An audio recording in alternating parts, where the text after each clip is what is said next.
के इस महाअभियान से जुड़ने के लिए आप सादर आमंत्रित हैं।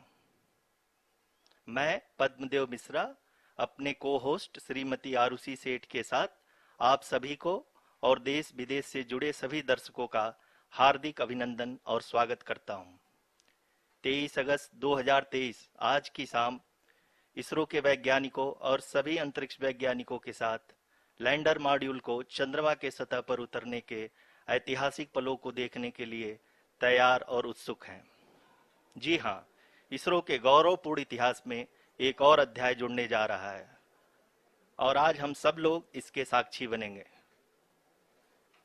आप ये सारे विजुअल्स अपने स्क्रीन पर इसरो के मिशन ऑपरेशन कॉम्प्लेक्स यानी मॉक से देख रहे हैं, जो कि बेंगलुरु में स्थित telemetry tracking and command network इस ट्रैक से प्रसारित किया जा रहा है। ये विजुअल्स आपको पावर डिसेंट के काउंटडाउन और उस पथ को प्रदर्शित कर रहा है जिस पे चलकर लैंडर आज चंद्रमा के साउथ पोल पे सेफ और सॉफ्ट लैंडिंग करेगा। आपको ध्यान दिला दूं, इस समय हम लोग पावर डिसेंट शुरू होने से लगभग 22 मिनट दूर हैं। जो दर्शक थोड़ी देर से जुड़े हैं उनकी जानकारी के लिए बता दें, आप लोग इस ऐतिहासिक पल को इसरो के ऑफिशियल वेबसाइट, फेसबुक, ट्विटर और यूट्यूब पे भी देख सकते हैं। Honorable dignitaries, delegates, scientists, media personnel, and dear viewers, a very good evening to all of you. We at ISRO welcome you to the live coverage of India's prestigious Chandrayaan-3 mission's landing event on the lunar surface. These are the visuals from Mission Operation Complex at ISRO's Telemetry Tracking and Command Network, ISTRAC, situated in Namma, Bengaluru, Karnataka. I, Arushi Seth, and my colleague, Dr. Padamdeo Mishra, are your hosts for the evening and shall accompany you on the journey of the landing event from powered descent start to touchdown. Today, we shall be witnessing the final phase of the critical and most technologically challenging mission operations of Chandrayaan-3, wherein the lander module will be making a safe and soft landing on the surface of the moon. These display screens show the countdown to the power descent start as well as the path that will be followed by the lander module. We are 18 minutes away from the commencement of power descent.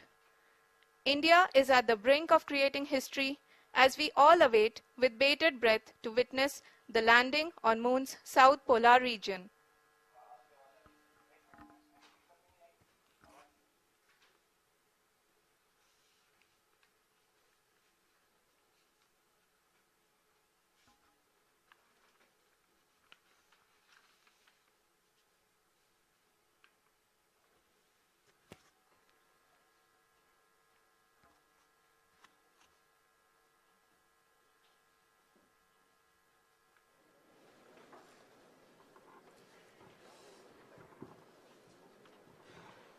ISRO का पहला moon mission Chandrayaan one अक्टूबर 2008 में PSLV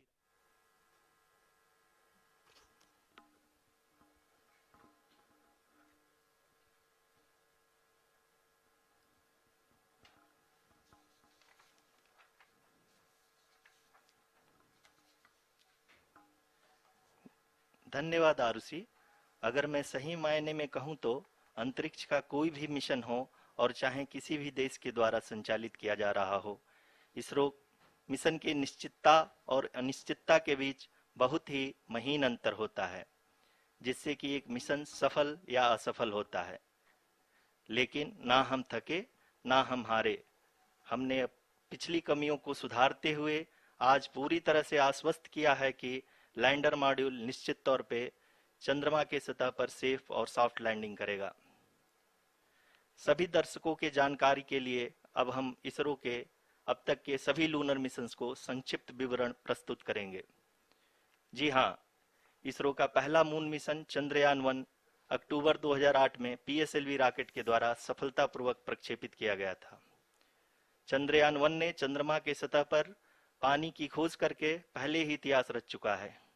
यही कारण है कि आजकल विश्व के तमाम अंतरिक्ष वैज्ञानिक और स्पेस एजेंसियां चंद्रमा को और करीब से जानने के लिए उत्सुक दिख रही हैं। अगर हम बात करें चंद्रयान 2 की, जो इसरो का दूसरा मिशन है, जुलाई 2019 में इसरो के सबसे ताकतवर रॉकेट LVM-3 द्वारा सफलतापूर्वक प्रक्षेपित किया गया था और आज भी लगभग 4 साल बाद यह चंद्रमा के 100 किलोमीटर के सर्कुलर ऑर्बिट में घूमते हुए बहुत ही उत्तम क्वालिटी का डेटा प्रदान कर रहा है।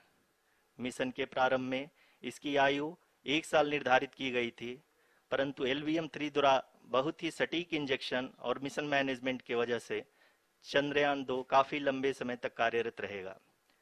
अब तक चंद्रयान 2 चंद्रमा के लगभग सभी भागों का चित्र ले चुका है। इसका एक बहुत ही महत्वपूर्ण पेलोड OHRC यानी कि ऑर्बिटर हाई रेजोल्यूशन कैमरा विश्व का सबसे बेहतरीन कैमरा है, जो कि चंद्रमा की सतह का लगातार पिक्चर भेज रहा है। अब मैं ROC जी से निवेदन करूंगा कि वो आप लोगों को इसरो के वर्तमान मिशन चंद्रयान 3 के बारे में बताएं। अभी आपने मिश्रा जी के द्वारा सुना इसरो के अब तक के लूनार मिशंस का विवरण। अब चलते हैं towards Chandrayaan 3, the follow-up mission of Chandrayaan 2, which has been designed to accomplish our mission goals. The primary objective of Chandrayaan 3 mission is the demonstration of safe and soft landing on the lunar surface. This demonstration is a critical aspect for ISRO's future interplanetary missions. In addition to this, the mission objectives also include demonstration of roving capability and conduction of in situ scientific experiments on Moon's surface. Carried on the shoulders of India's heaviest rocket LVM-3 on the 14th of July, Chandrayaan 3 was placed in the precise elliptic parking orbit of size 170 by 36,500 kilometers. ISRO, in its mission plan of following the incremental trajectory approach, carried a total of 5 earthbound maneuvers. The fifth apogee raising maneuver, which took place on the 25th of July, placed the spacecraft in an orbit of 250 by 1,27,000 kilometers. At the early hours of 1st August, the translunar injection was carried out, after which the composite module began the final leg of its long journey of nearly 3,84,000 kilometers for its rendezvous with the Moon. The TLI was a key step in the mission, enabling the spacecraft to escape Earth's gravitational pull and travel to the Moon. An orbit of 288 by 3,69,328 kilometers was achieved at the end of the translunar injection. जी हाँ, translunar injection किसी भी interplanetary mission के लिए बहुत ही आवश्यक परंतु कठिन operation होता है। इस सफल मैन्यूवर के बाद चंद्रयान 3 पृथ्वी से दूर निकलकर चंद्रमा के प्रभाव क्षेत्र में एक हाइपरबोलिक ट्रेजेक्टरी के द्वारा पहुंचाया गया। पुनः 5 अगस्त 2023 को लूनर ऑर्बिट इंसर्शन के द्वारा चंद्रयान 3 को 160 किलोमीटर के पेरिलून और 18,000 किलोमीटर के अपोलून के साथ चंद्रमा के इलिप्टिकल ऑर्बिट में स्थापित कर दिया गया। TLI के तरह LOI भी एक बहुत जटिल ऑपरेशन होता है। इसमें हमें यह ध्यान देना आवश्यक होता है कि उपग्रह के वेगमान को एक निश्चित बिंदु से घटाया जा सके, अन्यथा उपग्रह चंद्रमा के प्रभाव क्षेत्र से बाहर निकल जाएगा। LOI के सफलतापूर्वक परिचालन के बाद चंद्रयान 3 की कक्षा को 4 बार और परिवर्तित किया गया। इस दौरान चंद्रमा की अधिकतम ऊंचाई को घटाकर 160 किलोमीटर कर दिया गया। इस पूरी प्रक्रिया में प्रपल्सन मॉड्यूल का लगभग 755 किलोग्राम ईंधन का उपयोग हुआ और चंद्रयान 3 के वेगमान को लगभग 850 मीटर प्रति सेकंड कम कर दिया गया। लैंडर मॉड्यूल को लगभग 150 किलोमीटर के सर्कुलर ऑर्बिट में स्थापित करने के बाद 17 अगस्त 2023 को प्रपल्सन मॉड्यूल से अलग कर दिया गया। पुनः लैंडर मॉडल के ऑर्बिट को 2 डीबूस्ट मैन्यूवर्स के द्वारा 150 किलोमीटर के सर्कुलर ऑर्बिट से घटाकर 25 गुणे 130 किलोमीटर के एलिप्टिकल ऑर्बिट में स्थापित कर दिया गया। इस दौरान यह भी सुनिश्चित कर दिया गया कि 800 न्यूटन के चारों थ्रोटेबल थ्रस्टर्स पावर डिसेंट के समय किसी भी चुनौती का सामना कर सकें। लैंडर मॉड्यूल इस ऑर्बिट में 4 दिन तक चंद्रमा की परिक्रमा करता रहा।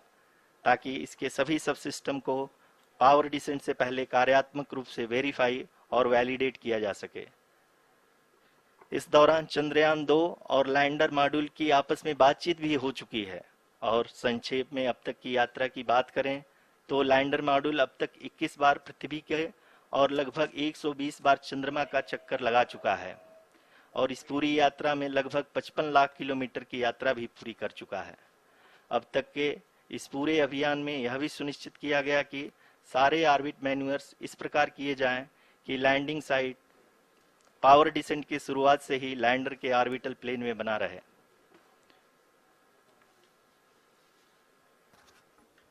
Make it further complicated. That is true indeed. We have arrived at the crucial juncture wherein the orbit plane contains the desired landing site at the start of powered descent. We are also happy to announce that live images from the Chandrayaan-3 lander imager camera is being received continuously. The demonstration of soft landing on the moon's surface is no ordinary feat due to the innumerable challenges and complexities involved. The lander velocity has to be killed from nearly 6,048 kilometers per hour without any aid from the thin and tenuous moon's atmosphere.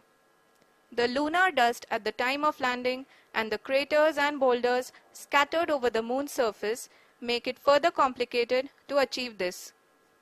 The new and improved Chandrayaan-3 design has been built after envisaging all the scenarios which the lander module can encounter. With several software improvements, provision for full-level redundancies, a plethora of special tests, namely the integrated hot test, integrated cold test, and lander leg drop tests were carried out for the lander module. The success of these tests has provided great confidence in the performance of all the onboard sensors, propulsion system, and associated guidance, control, and navigation algorithms. The key findings during the tests have enabled to improve the overall system performance. The largely unexplored south pole of the moon has been chosen as the intended landing site since there is a possibility of finding ice and other minerals which would be vital resources for future explorers. Apart from continuing investigations pioneered by Chandrayaan-1 and Chandrayaan-2, the Chandrayaan-3 mission will also provide invaluable data to the science community around the world. Let us give our viewers a glimpse on the configuration of Chandrayaan-3 mission.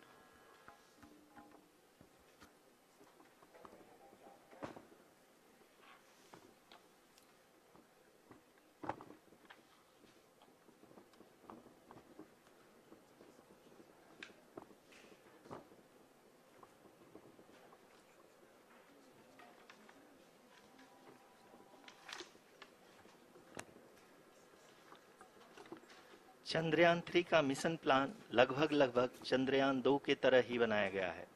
यहाँ यह भी सुनिश्चित किया गया है कि चंद्रयान 3 को rocket से अलग होने से लेकर के चंद्रमा के निकटतम कक्षा में स्थापित होने तक सारी गतिविधियां चंद्रयान 2 के तरह ही हों। और अब हम यह कह सकते हैं कि यह प्लान पूरी तरह से 100% सफल रहा।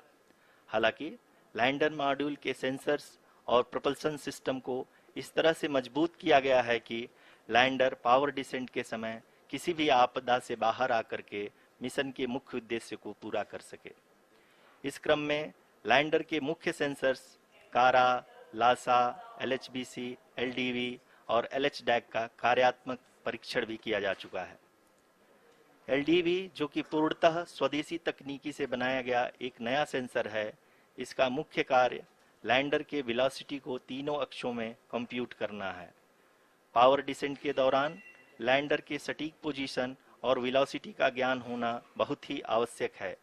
लिराप यानी laser inertial referencing and accelerometer package इस कार्य को पावर डिसेंट के दौरान बखूबी निभाएगा। ट्रैजेक्टरी जनरेशन जो कि चंद्रयान 3 मिशन के लिए बहुत ही अहम है, क्योंकि हर ऑर्बिट मैन्यूवर के बाद यह सुनिश्चित किया जाता है कि लैंडर की मिशन ऑब्जेक्टिव को ना बदले।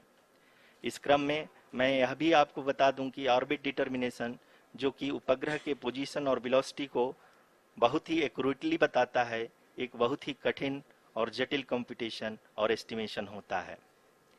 यहाँ यह भी जानना महत्वपूर्ण है कि चंद्रयान 2 का OHRC पेलोड अब तक काफी ऊंचे स्तर का डैम प्रदान किया है, जिसके फलस्वरूप लैंडिंग साइट की सीमा को बढ़ाकर 4 गुणे 2.4 किलोमीटर कर दिया गया है, जो कि पावर डिसेंट के दौरान सॉफ्ट लैंडिंग कराने में काफी सहायक सिद्ध होगा।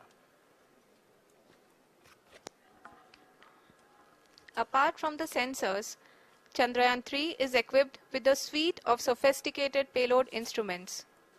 While Chandrayaan-1 and Chandrayaan-2 orbiter have provided abundant remote sensing data of Moon, equally important are the on-site localized measurements that provide ground truths. Lander and rover have payloads which are completely new and will perform in situ analysis of lunar surface.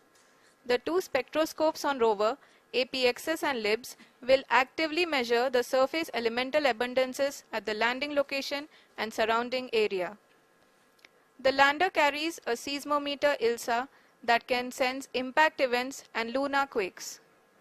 The thermal probe CHAST will measure the temperature profile and thermal conductivity of Moon's regolith. The Rambha payload will carry out lunar ionosphere studies, while the laser retroreflector array shall be a passive location indicator for future spacecraft equipped with laser altimeter. The propulsion module has not been left behind, and an experimental shape payload has been added to it as a value addition. It will help in understanding the nature and characteristics of water-rich planets and will also aid in the future study of potentially habitable exoplanets. We are minutes away from the start of powered descent. The entire powered descent shall be carried out by the onboard autonomous landing sequencer, or ALS, which is a series of instructions preloaded to the lander module. These instructions include the commands to be executed, data to be collected and analyzed, and decisions to be made and executed autonomously throughout the powered descent.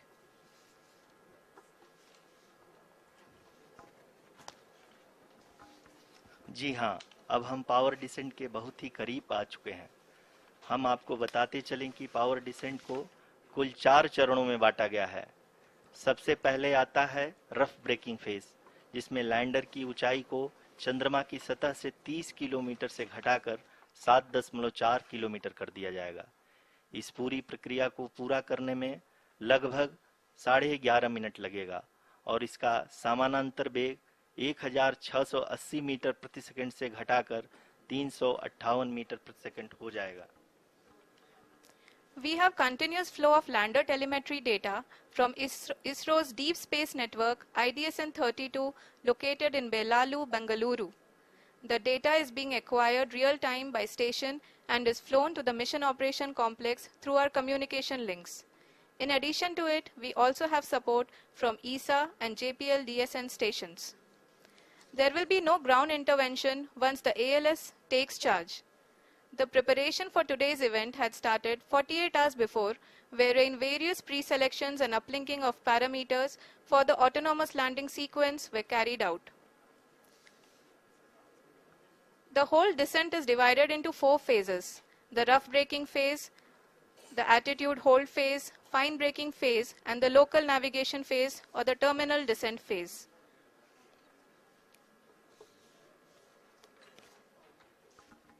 जी हाँ, attitude hold phase, जो कि power descent का दूसरा चरण है, एक बहुत ही महत्वपूर्ण फेज है। इस 10 सेकंड के स्मॉल ड्यूरेशन के दौरान लैंडर के 2 महत्वपूर्ण सेंसर कारा और लासा लैंडर की ऊंचाई की गणना करेंगे। इस फेज के पूरा होते ही लैंडर चंद्रमा के सतह से कुल 6.8 किलोमीटर की ऊंचाई पर होगा।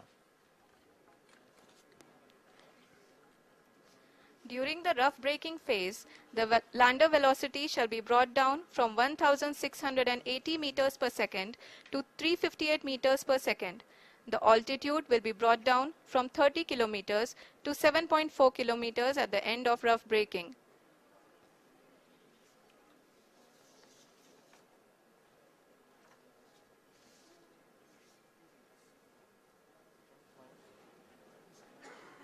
Currently, we can see the scientists are analyzing the lander data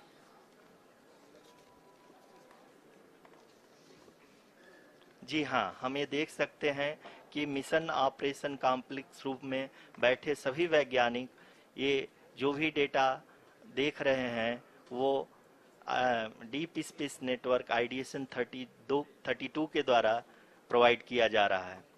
और अगर हम अब बात करें पावर डिसेंट के तीसरे चरण का, जो कि फाइन ब्रेकिंग फेज होगा, जिसमें लैंडर लैंडिंग साइट से जस्ट 800 मीटर की ऊंचाई पर वर्टिकली होगा। इस चरण को पूरा होने में लगभग 3 मिनट लगेंगे और इस चरण के पूरा होते ही लैंडर की वेलोसिटी लगभग शून्य हो जाएगी।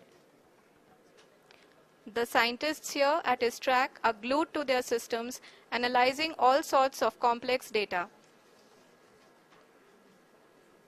We are very close to the power descent, to the start of the power descent phase.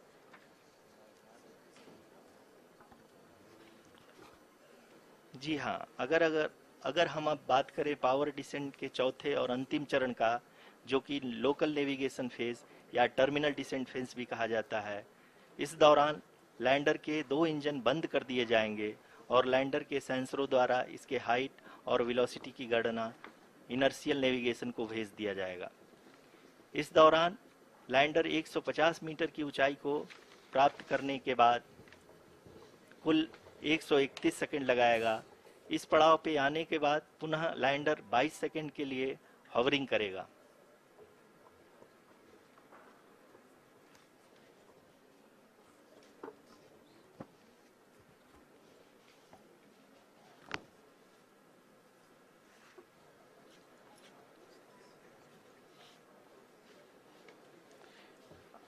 आप इस समय अपने स्क्रीन पे मिशन ऑपरेशन कॉम्प्लेक्स में बैठे सभी मान्यगणों को देख सकते हैं, जो कि बहुत ही उत्सुकता के साथ टेलीमेट्री डेटा को देख रहे हैं। अभी हम लोग पावर डिसेंट शुरू होने से जस्ट कुछ ही पल दूर हैं।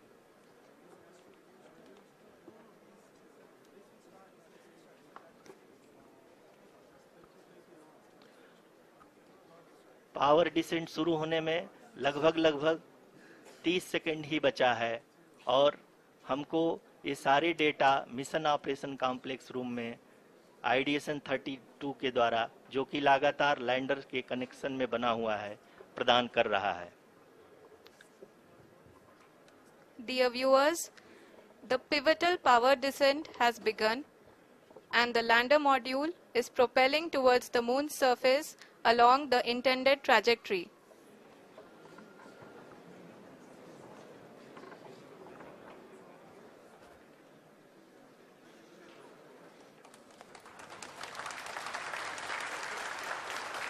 जी हाँ, अब हम देख सकते हैं रफ ब्रेकिंग फेज की शुरुआत हो चुकी है।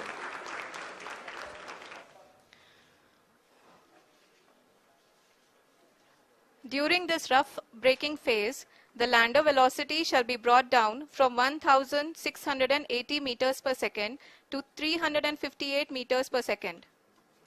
The altitude will be brought down from 30 kilometers to 7.4 kilometers at the end of rough braking. All this in the duration of 690 seconds or 11.5 minutes. Currently, the Laser Inertial Reference and Accelerometer package, LIRAP, is aiding in the navigation. जी हाँ, अभी आप अपनी screen पे देख सकते हैं कि lander अब तक कुल 191 किलोमीटर हॉरिजेंटल दिशा में चल चुका है और अभी तक इसकी वेलोसिटी लगभग 31 किलोमीटर बनी हुई है।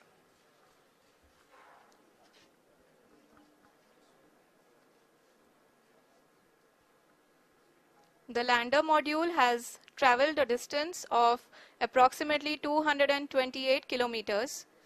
The complete downrange that will be traveled during this phase shall be nearly 713.5 kilometers.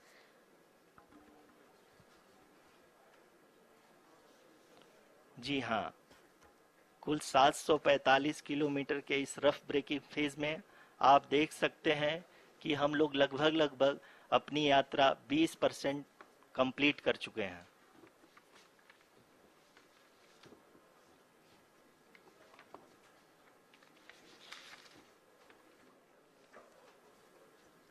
Power descent की यह शुरुआत हम कह सकते हैं कि बहुत ही सटीक और सधी हुई है, जिसमें लैंडर अपने वेगमान को अनुमानित तरीके से घटा रहा है।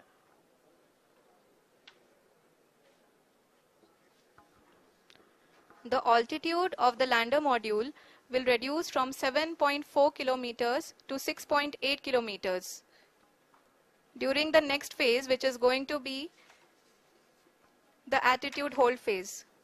We can currently see that the altitude of the lander module is nearly 31 kilometers. Arushi, अभी हम इस ग्राउंड ट्रेस को देखते हुए कह सकते हैं कि रफ ब्रेकिंग फेज की शुरुआत बहुत ही अच्छे तरीके से हुई है। आप ये देख सकती हैं कि जो भी प्रोजेक्टेड ग्राउंड ट्रेस है उसी पे अपना लैंडर मॉड्यूल आगे चलते हुए बढ़ रहा है। अभी तक ये देखा जा सकता है कि लैंडर मॉड्यूल लगभग 370 किलोमीटर क्षैतिज दिशा में चल चुका है। The mission operations team is analyzing the data. We can all see the seriousness and the concentration with which each and every parameter of the lander module is being analyzed. The performance so far seems to be nominal. जी आरुषि, चूंकि ALS activate किया जा चुका है, इसलिए ground से कोई commanding नहीं की जा रही है। इस दौरान आपके स्क्रीन पे सारे डेटा इसरो के डीप स्पेस नेटवर्क से रियल टाइम में आ रहे हैं।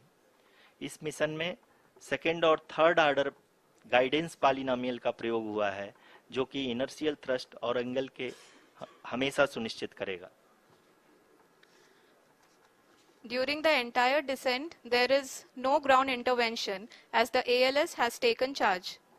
The preparation for today's event had started nearly 48 hours before, wherein various pre-selections and uplinking of parameters were done. We can see that the vertical velocity of the lander module has been brought down. It is continuously coming down. And the ALS had already been initiated 1 hour before the scheduled time of the power descent start. Following this, the throttleable engine electronics module, the TECM, was switched on and lander was oriented to the favorable attitude. जी हाँ, आप अपने screen पे देख सकते हैं कि lander module जिसकी शुरुआत में वेलोसिटी 1680 मीटर पर सेकंड थी, लगभग 1150 मीटर पर सेकंड हो चुकी है, जो कि एक बहुत ही मैजेस्टिक शुरुआत कही जा सकती है इस रफ ब्रेकिंग फेज के लिए।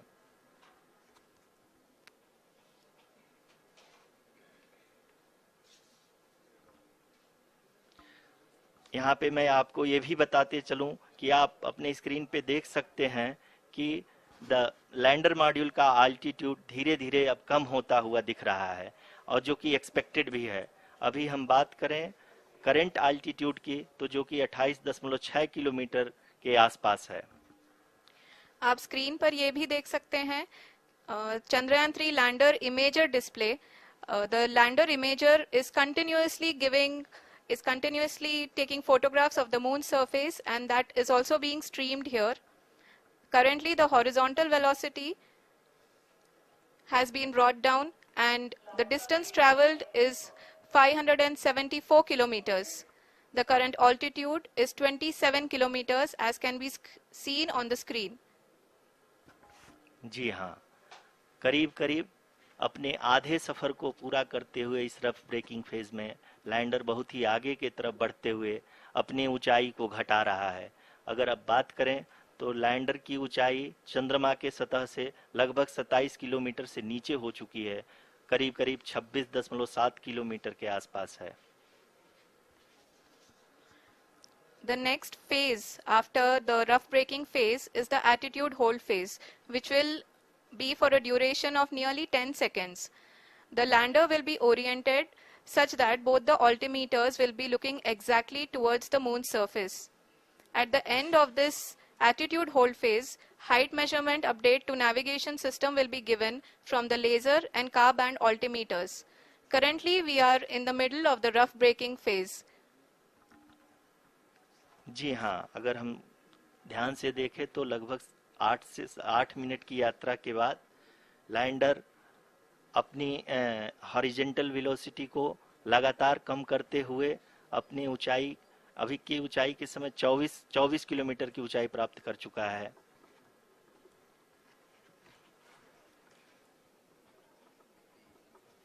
अब तक के आंकड़े को देखते हुए हम कह सकते हैं कि लैंडिंग पूरी तरह से नॉमिनल है। यहाँ पर हम देख सकते हैं कि हॉरिजेंटल वेलोसिटी लगातार कम होती हुई दिख रही है।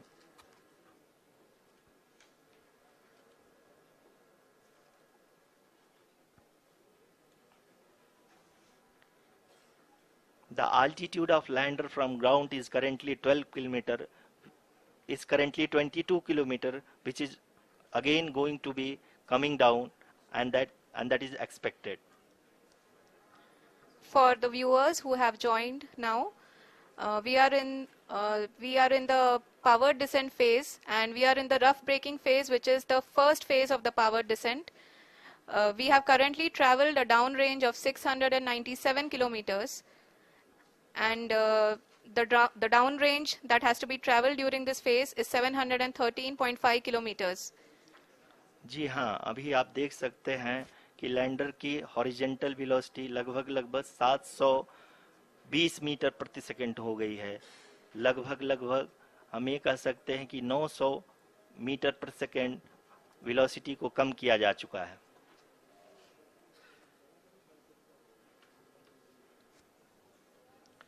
At the same time, we can see the altitude of the lander is just 17.8 kilometer from the moon surface, which is going to be around 7.4 at the end of the rough braking phase.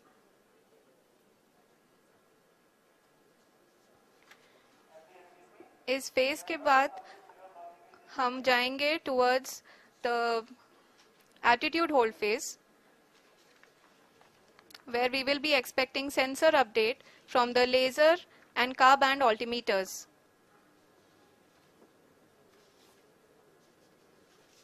We can see the visualization of the lander module moving towards the moon's surface. The current altitude is nearly 15.2 kilometers, and the distance traveled is 754 kilometers. We can also see the image that the lander imager camera has been providing. जी हाँ, इस rough breaking phase के दौरान 800 Newton के चारों throttle engine अपने कार्य को पूरी तरह से अंजाम दे रहे हैं और लैंडर के हॉरिजॉन्टल वेलोसिटी को लगातार कम कर रहे हैं। अब तक लैंडर लगभग अपने 75 से 80% की यात्रा को पूरा कर चुका है।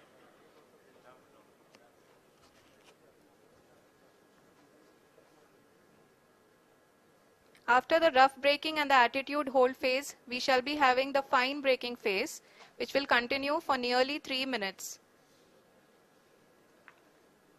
The whole phase is being driven by the autonomous landing sequencer, and there is no intervention from ground. जी हाँ आरुषि, अभी आप अपनी स्क्रीन पे देख सकती हैं कि जो करंट आल्टीट्यूड है चंद्रमा के सतह से लगभग 10 किलोमीटर के आसपास है। जी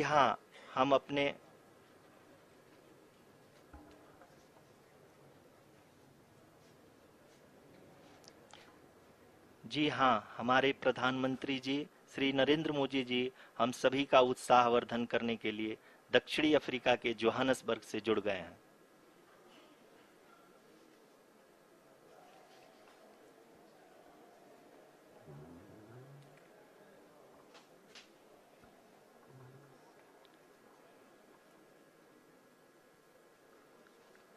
Yes, we are privileged to have with us Honorable Prime Minister of India, Shri Narendra Modi ji, who has joined us from South Africa's Johannesburg to encourage us.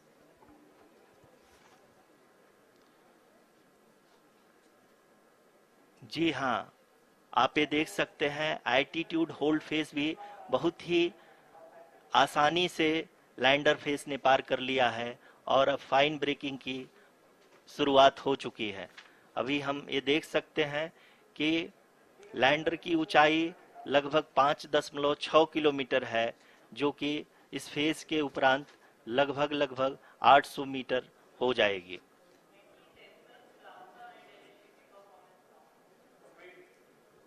We can hear from the mission operations team that the sensors are performing nominally, and we are currently in the midst of the fine braking phase, which is going to continue for 3 minutes, and the altitude is going to be reduced to nearly 800 meters at the end of this phase.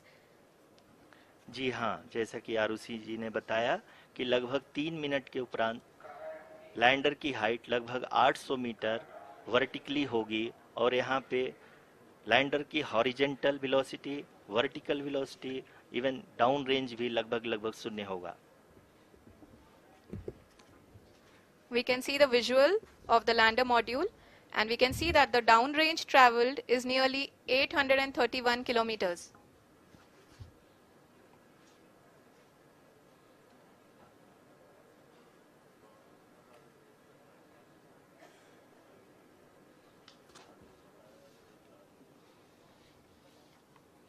जी हाँ, आप अपनी screen पे देख सकते हैं कि lander की ऊंचाई अब चंद्रमा की सतह से लगभग 3 किलोमीटर से कम हो चुकी है।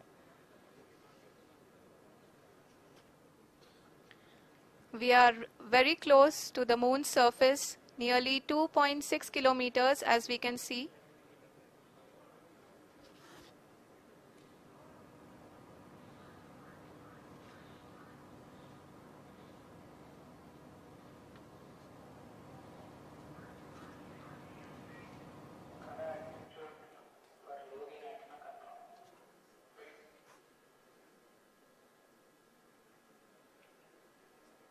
जी हाँ, अभी आप देख सकते हैं कि लैंडर की ऊंचाई लगभग 1 किलोमीटर के आसपास है।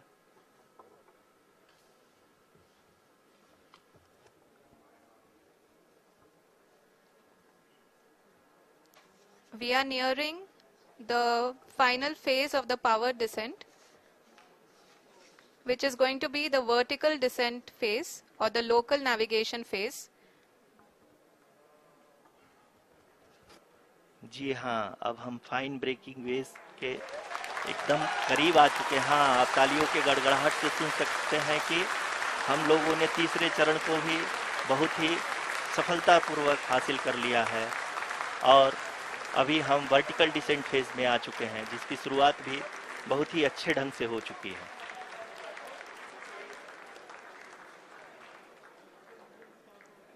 Lot of applause indicates that till now the performance has been nominal. We are in the vertical descent phase 1. The altitude is being brought down from 800 meters, and we are nearing and approaching the lunar surface. जी, आप अपने screen पे देख सकते हैं कि lander का height लगातार कम होता जा रहा है।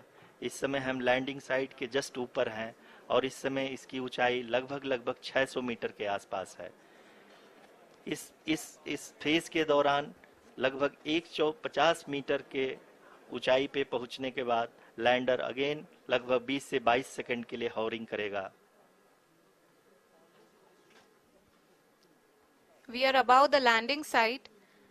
The horizontal as well as the vertical velocity is now being constantly reduced, and the lander module has begun its descent towards the landing site.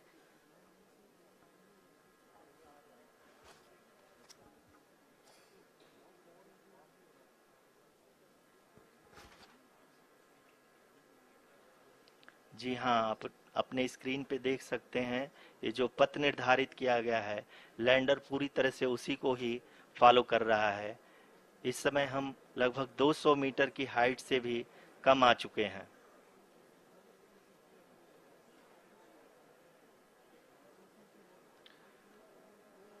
अब हम ये देख सकते हैं कि हम लगभग 150 मीटर की ऊंचाई पे हैं चंद्रमा के सतह से।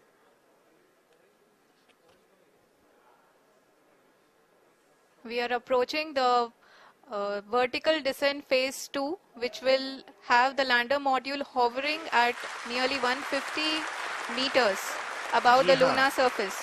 जी हाँ, आप इस तालियों के गड़गड़ाहट को सुन सकते हैं, जो कि सेकेंड हाइब्रिड फेज के कंप्लीट होने के बाद इन सारे वैज्ञानिकों के द्वारा की जा रही है।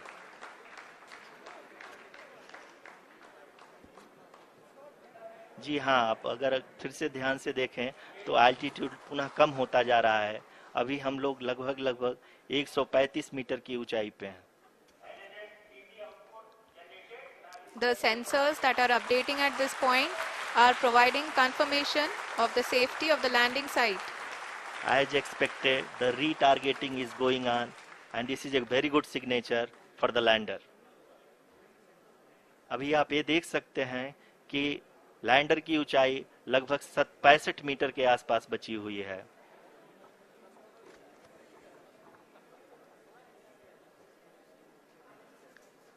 Currently, only 2 engines are now being fired, and we are nearly at zero velocity, vertical and horizontal. We were hovering, and now we are approaching the moon's surface.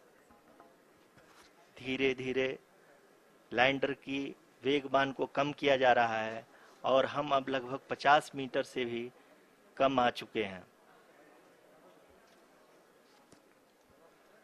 We can see the Honorable Prime Minister, Shri Narendra Modi ji, who is here to encourage us, and he is critically looking at the visuals.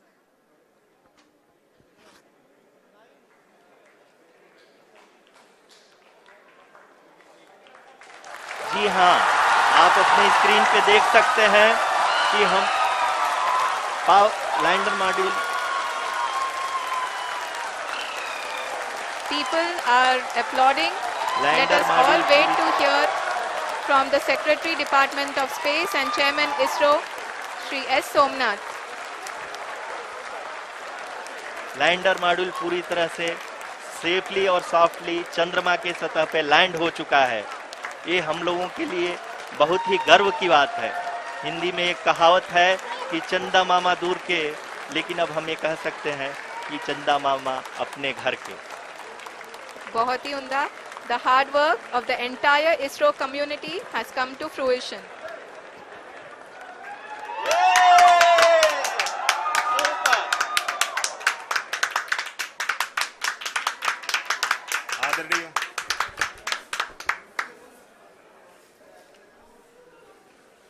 आदरणीय प्रधानमंत्री जी, नमस्कार. Sir, we have achieved soft landing on the moon. India is on the moon. Sir, I request our Honorable Prime Minister to address us and bless us. Thank you, sir.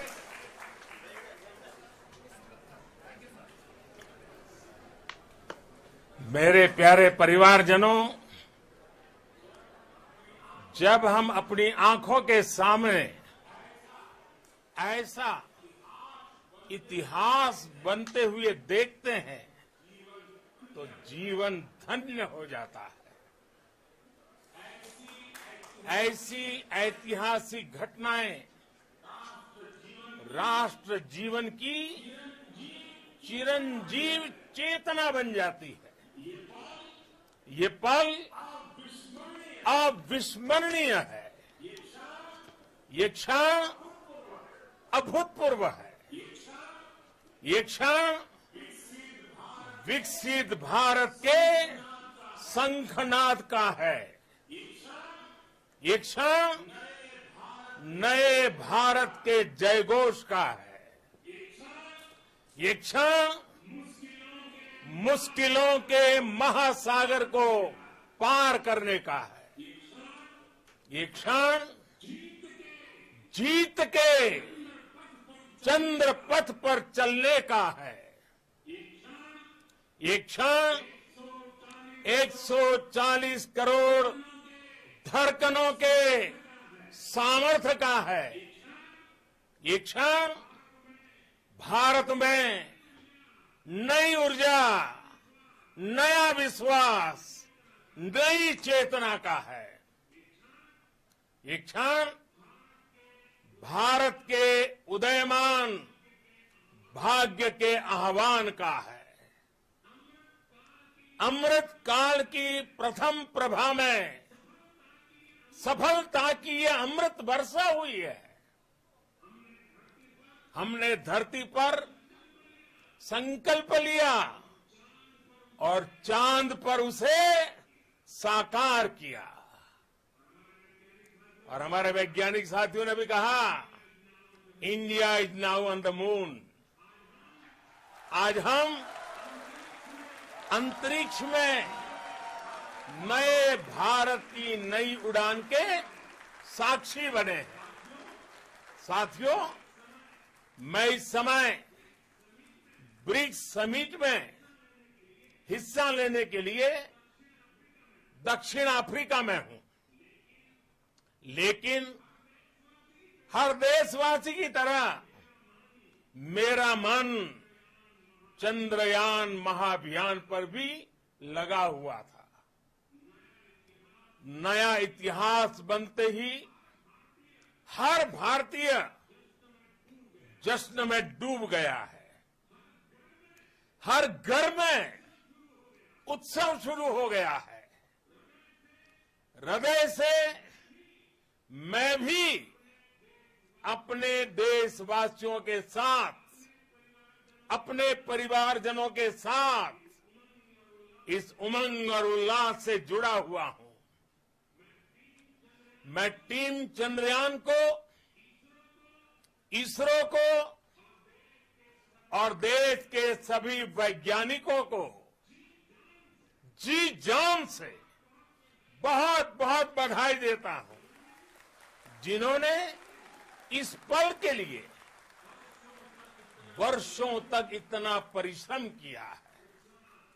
उत्साह, उमंग, आनंद और भावुकता से भरे इस अद्भुत पल के लिए मैं 140 करोड़ देशवासियों को भी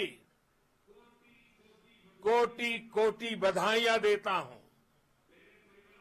मेरे परिवारजनों, हमारे वैज्ञानिकों के परिश्रम और प्रतिभा से भारत चंद्रमा के उस दक्षिणी ध्रुव पर पहुंचा है, जहां आज तक दुनिया का कोई भी देश नहीं पहुंच सका। अब आज के बाद से चांद से जुड़े मिथक बदल जाएंगे, कथानक भी बदल जाएंगे और नई पीढ़ी के लिए कहावतें भी बदल जाएगी। भारत में तो हम सभी लोग धरती को मां कहते हैं और चांद को मामा बुलाते हैं। कभी कहा जाता था, चंदा मामा बहुत दूर के हैं। चंदा मामा बहुत दूर के हैं। अब एक दिन वो भी आएगा जब बच्चे कहा करेंगे, चंदा मामा बस एक टूर के हैं। Friends, on this joyous occasion, I would like to address all the people of the world, the people of every country and region. India's successful moon mission is not just India's alone. This is a year in which the world is witnessing India's G20 presidency. Our approach of one earth, one family, one future is resonating across the globe. This human-centric approach that we present and that we represent had been welcome universally. Our moon mission is also based on the same human-centric approach. Therefore, this success belongs to all of humanity, and it will help moon missions by other countries in the future. I am confident that all countries in the world, including those from the global south, are capable of achieving such feats. We can all aspire for the moon and beyond. मेरे परिवारजनों, चंद्रयान महाअभियान के ये उपलब्धि भारत की उड़ान को चंद्रमा की कक्षाओं से आगे जाएगी। हम हमारे सौर मंडल की सीमाओं का सामर्थ्य परखेंगे और मानव के लिए ब्रह्मांड की अनेक संभावनाओं को साकार करने के लिए भी जरूर काम करेंगे। हमने भविष्य के लिए कई बड़े और महत्वाकांक्षी लक्ष्य तय किए हैं। जल्द ही सूर्य के विस्तृत अध्ययन के लिए ISRO Aditya L1 mission launch करने जा रहा है। इसके बाद शुक्र भी इसरो के लक्ष्यों में से एक है।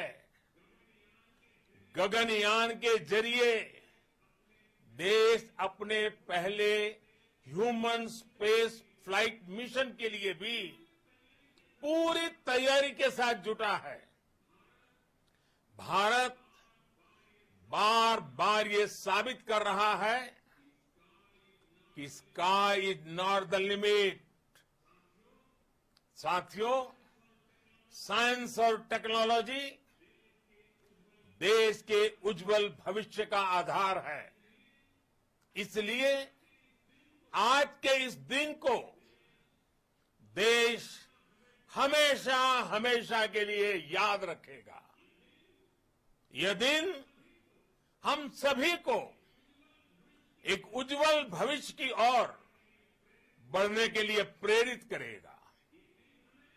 ये दिन हमें अपने संकल्पों की सिद्धि का रास्ता दिखाएगा।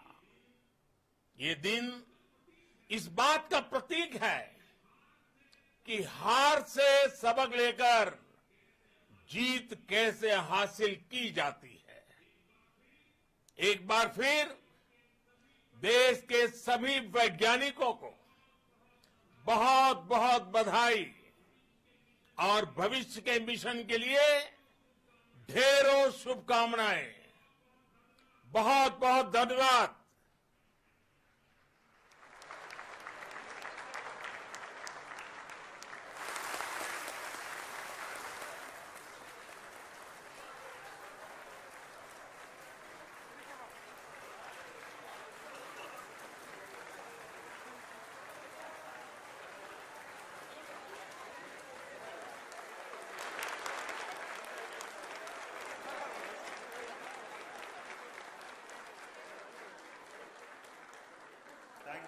Thank you, Adaraniya Pradhan Mantri ji, for being part of our journey to this success. And let me take this opportunity to thank the people behind this mission. The project director of Chandrayaan-3, he is here. Veera Muthuvel, congratulations to you. The associate project director, Kalpana, and the mission operations director, Srikanth. And the satellite was built at UR Rao Satellite Center, Shankar and the director.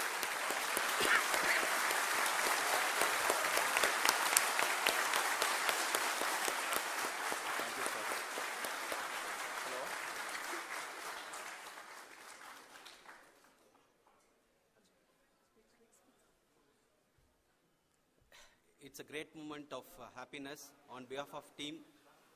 It gives me immense satisfaction on achieving this goal as a project director of this mission. The entire mission operations right from launch till landing happened flawlessly as per the timeline, and we became the 4th country to demonstrate the soft landing onto the moon surface, and we became the first country to go to near to the south pole of the moon.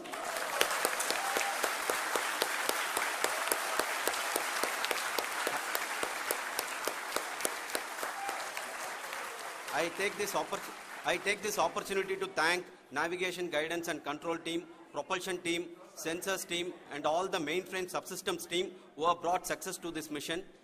I also take the opportunity to thank the Critical Operations Review Committee for thoroughly reviewing the mission operations right from launch till this date. The target was on spot because of the review process. I also thank the ISRO higher management, right from Chairman ISRO, Director URSC and all the center directors and higher ISRO officials. And finally, my thanks to the Chandrayaan-3 project executives spread across the ISRO centers. Thank you.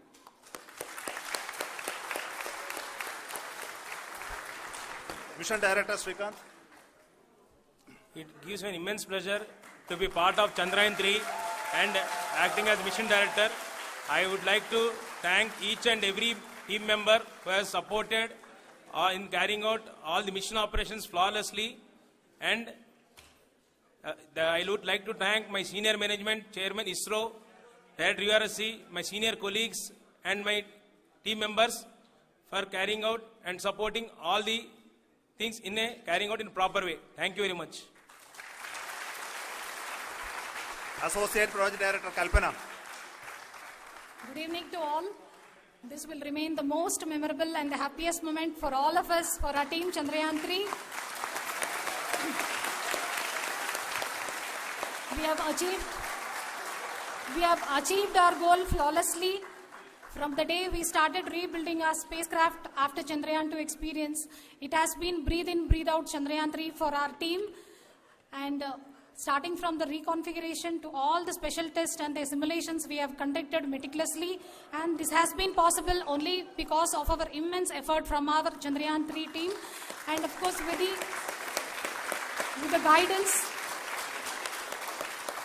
the guidance from our Chairman ISRO, our directors and all our experts. With all this, it has been possible. Thank you one and all.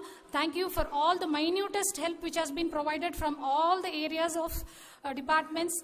Thank you. Thank you.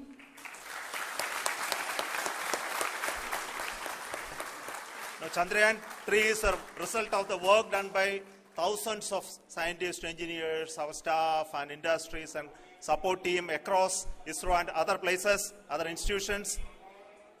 And Shankaran has been the lead of the center which integrated all of these efforts in the last so many years. So I request him to speak on behalf of all of you.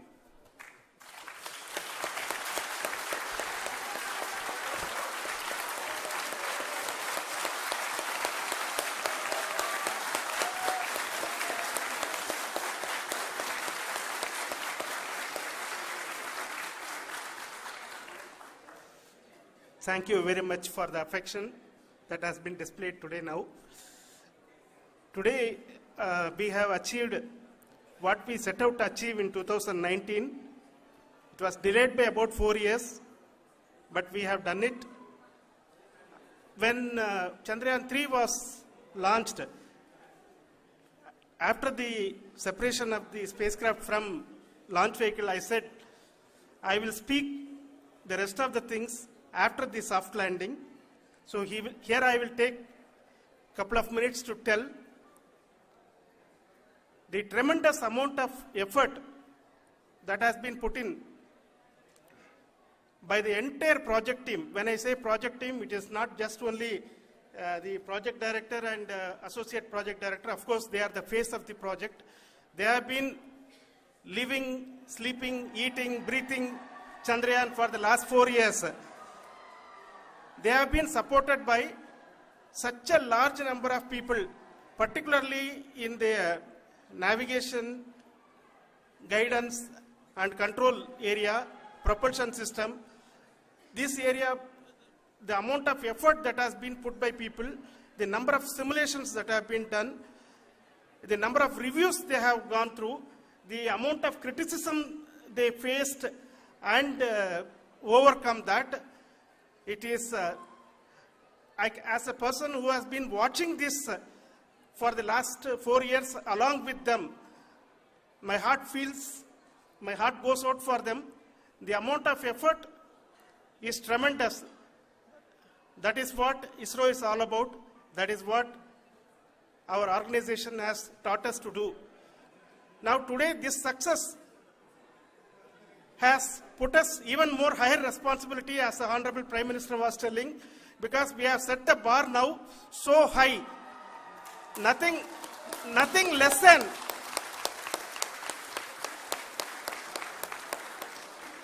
less spectacular than this is going to be inspiring for any of us in the future.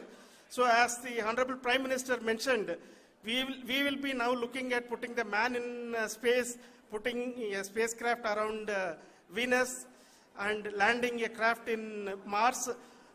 Work on all these activities are going on for few years, and this success today will inspire us and will spur us to take those efforts even more strongly, so that we will make our country proud again and again and again.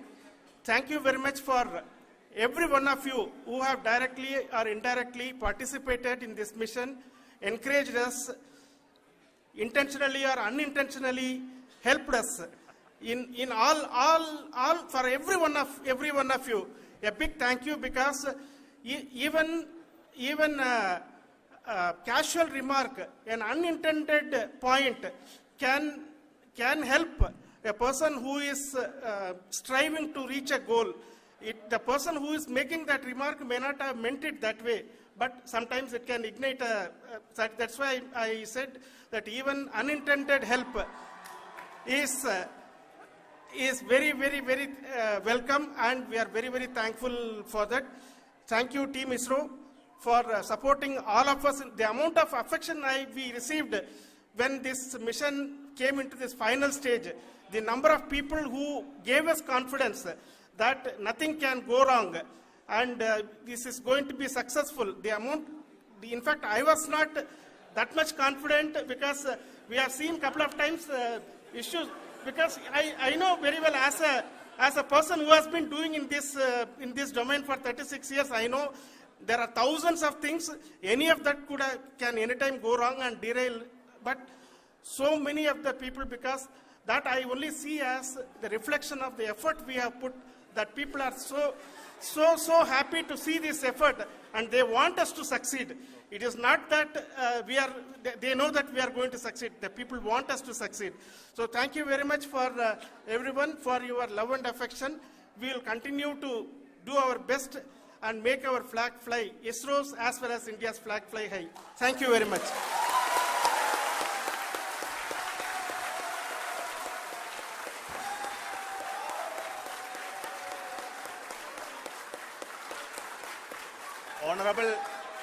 Honorable Prime Minister called me and conveyed his greetings to each one of you and your family, for the wonderful work you did in ISRO.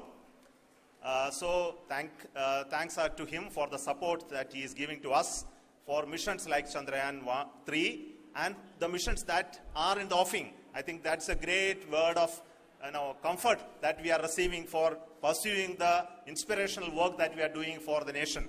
I want to tell you, and I want to thank you also for each and everyone who prayed with us in the last many days, who wanted this success to happen in ISRO.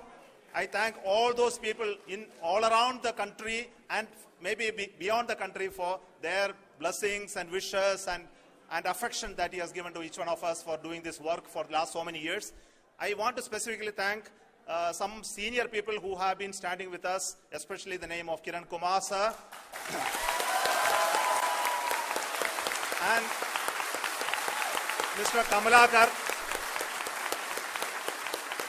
Sri Koteshwar Rao. They have been helping so much. They were part of the team to help them to get the confidence and get the reviews done to ensure that nothing goes with any mistakes.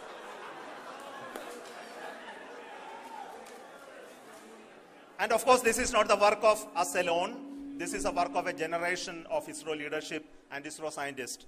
And this is a journey we started in Chandrayaan 1, continued in Chandrayaan 2, and Chandrayaan 2 craft is still working and doing a lot of communication work with us. And all the team that contributed to building Chandrayaan 1 and Chandrayaan 2 should be remembered and thanked while we celebrate Chandrayaan 3. And this is an incremental progress and definitely a great, huge one it is. And thank you so much for all the support and work that you have done. Thank you.